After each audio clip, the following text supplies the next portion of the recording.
Assalamu alaikum bandiraɓe biyo mbimi e wimami pullo e jolfo e séréer sara kulle capaɗo mannike joola so jii ngal ɗo dental ko sababuji gorko pullo moƴƴinowo Amadou Abou Abbas Amadou Saw Ganna gorko pullo lomde social kanko woni DC hôtel Bergaman ɗum nde noon haalde mon Amadou Thioubéry Ba to hamaraɓe mo commune o go région Matam mo leydi Sénégal sababuji ɗi noon ko dendagal ñeñago Afrique ene rendini pinal mumen ene ardine Amadou Tukkal Malal Demba Ousmane mami tottumo konngol o salmina heddi bandiraɓe fof kadi calmina min mbiya on bisimilla mon golle ɗe ne yeeso Amadou Abou wonko golli yeehi law arti law dañi law jaaɓi rendede tari kala ko haala so wiyama développement nawori fof ala heedi heeda kono noon kadi en mbiyat jaarore président république Diomaye Faye e Ousmane Sonko premier ministre so tawi aɗa rewa naata nokku rew damal nde tawno lamɗo kadi ko kilifa e nder rendo ngo ɗum den ko Amadou Thioubéry président Amadou Tukkal bisimilla maɗa konngol yeeso maɗa ɗo e hôtel Bergaman DG Amadou Abou Kane en calmini dendagal windere nde to mbawɗon wonde goto foof inde muɗum e yettode muɗum no mawniraɗo o wiri ni woni Ba Amadou Thioubéry coordinateur ko minen darodiɗo min e makko e bandam en e enɗamam ñalawma hande o noon ko sababu kawrugol amen ɗo ko dendagal kinɗe meɗen ñeeñɓe goto hen fof niiɗo hollirde pinal muɗum min gari ɗo oɗo gorko pullo Amadou Abou Kane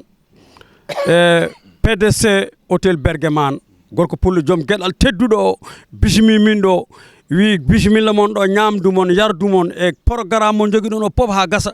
koye juuɗe meɗen woni kala ko woni ɗo ko enen ndendi koye batte leñol he mbammi ɗum eɗen gardi ɗo noon e mawnen biteɗo Alhaji Dia ene immi ndendori ene ari ɗo kañum ne jooɗi ko dowlajo dentude Amérique e gorko pullo tedduɗo joom gueɗal ne toon kaaliɗo Amadou Boubou e bebbe Demba Koloti Diawo to leydi Mauritanie e Amadou Mbaye to leydi Mauritanie e Alassane Fari Ba ɗo e Wourossogui joni noon tawde woni Alhaji Dia ene tawtora mbami tan ko rabɓikinade Allahumma salli ala rasulullah ko wona ɗum ko en beltima nde wannoon sa nani neɗɗagu ko ngal ɗo gueɗal ñeñagu e pulagu hay hunde wotere ala ko ardi ɗum e neɗɗagu so wiyama neɗɗagu noon hay hunde wotere ala ko heddi kadi en beltima e ɗeɗo gueɗe par ce que fina tawa nangude ɗum nde ko hunde wande fayida e nder jamanu he ɗo e nder leydi Sénégal kadi so wambaɓe e ñeñɓe walla so ñeñɓe fof noddi affaire fina tawa e ñeñagu hay hunde wotere ala ko heddi kadi ñeñɓe gona famɗuɓe e nder jamanu he kono noon sa yi ñeñagu tan a yi ndimagu sa yi ndimagu tan a yi neɗɗagu sa yi neɗɗagu tan a yi karaysiragu ɗum noon en beltinima dendagal windere nde foof kanko baɗɗo galle oɗo galle baɗɗo ɗum ha woni sababu yimɓe daari o kankone kadi en beltinima Allah en beltanimamo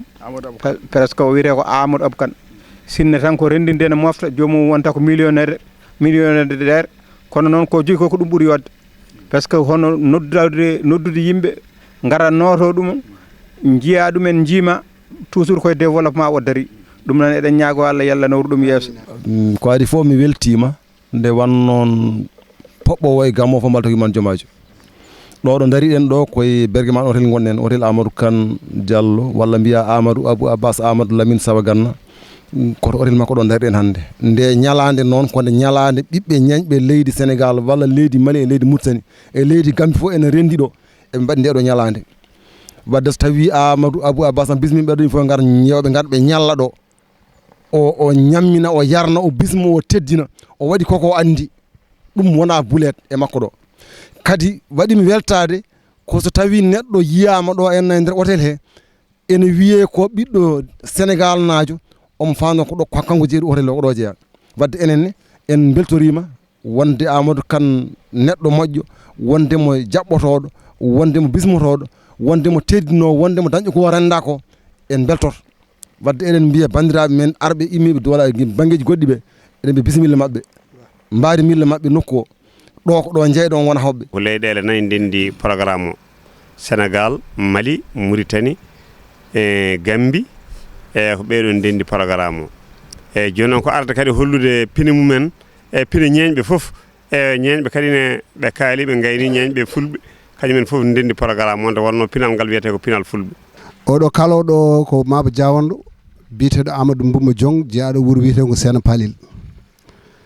e arde notitade ɗo henne enɗam muɗum e bandiraɓe muɗum ñeeñagu nde wonnoon so tawi ñeeñɓe noddama tan ewa kala ñeeño biyeteɗo ko ñeeño ne jogui hen gueɗal ene jogui hen feccere kadi sa yi wiyama ñeeño tan ñeeñagu ngu timmi malla ñeeñagu ngu yooɗi tan koko foti yaadude ko yadata holko foti yaadude ndimagu e ñeeñagu hay goto hen wawa yaade caggal goɗɗo o dimo ko ma wona dimo ñeeño wawa wonde ñeeño kadi wawa wonde ñeeño taw dimo wonani dimo eɗen belti noon no feewi caggal nde kucciɗen e oɗo hôtel Amadou Abou Kane ewa guinnirteɗo pulagu kadi ko pullo ɓi pullo jeeyaɗo kadi e nder leydi ndiɗo Sénégal kadi jeeyaɗo e ngoɗo wuuro wiyeten Wourossogui e nder kadi e Fouta ɗo yimɓe jogo hen weltare no feewi saabu ɗeɗo gueɗe ɗo wonɗo ɗe ko gueɗe mawɗe mbaɗa ɗum ɗo kadi gayna kadi mbiya ɗum ɗo ko public ko Fouta fof ndendi kala hen dañƴo hen haaju yo ar no ardi fof mo heeɓa hen gueɗal makko ha timma ɗum ɗon oɗon duwante ñagane Allah nde Allah junnata balɗe makko moƴƴina battane makko kanko noon e hono makko e kala ɓiɗo fuutanke gonɗo e aduna he fof ɗanniɗo e jooɗiɗo fof yalla rokku ɗum dañde ko wayndani jogo ɓerde kadi honde o jogui nde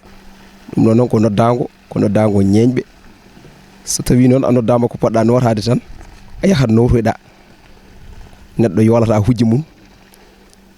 alhamdulillah noon en beltima kadi e noddago he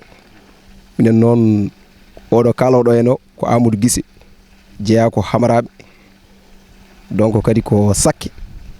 kadi guila min jibina koye sakkeyagal tan min gandi kadi ko ɗum min mawniri ko musidɗo mon coordinateur BKL woni Samba Coulibaly ari ɗo salminde bandiraɓe yettudeɓe e ñaganadeɓe Allah cellal en gari ɗo noon e noddago ñeeñagu Amadou gardiɗo golle ɗe ko Amadou Abdoul Malal Demba Ousmane e Ama Thioɓeri Hamad Doro e sen limi tan en juumat Samba Coulibaly noon ko coordinateur aynaɓe ari ɗo noon ɓe noddi ɗum arde tawtorede kadi koye nder mbundi ñeeñɓe jeeya wadde noon mi salmini bandiraɓe ɓe mi yettiɓe e sababu gadduɗen ɗo hande noon Samba Coulibaly weltima no fewi yetti Allah no fewi e nder ɗe ko Allah holli ɗum ɗo Amadou Abou Kane Diallo Kane kandiɗo hoorema kaɗe Allah kala e en beltima no jiiɗen nokku o ɗo sa wowi arde ɗo sa yeehi Amérique a hawjata sa yeehi Belgique a hawjata sa yeehi France a hawjata saabu ko woni toon ko ɗum woni ɗo eɗen jetta hen Allah no fewi ko noddigi assalamu aleykum wa rahmatullahi taala wa barakatuh pulago funnague hirnague sahale ɓaɗeri hande noon koyi koko ñalade saabu c'est la première fois ñeeñɓe Afrique en ndenda mbaɗɗo nokku ɗo Sénégal ɗo ganda hoorema nokku wi hôtel Bergaman nde Amadou Abou Kane PDG Bergaman l'homme social min ƴetti idée o mbi won pourquoi pas mbaɗen o nokku saabu ko nokku ganda hoorema jaaɗo e génération aduna noon woni hen ko révolution donc nous sommes des artistes de renommée internationale on se réunit ici pour faire revaloriser notre culture au niveau mondial car la culture elle n'a pas de frontières donc notre mission c'est quoi? C'est de donner la culture à sa place qu'elle doit dans le monde entier donc nous sommes ici avec nos parents donc nous sommes les relèves de demain. Il est important aussi que la jeunesse soit ici présente pour voir et pour aussi imiter, pour pouvoir demain encore donner une bonne image à la génération future.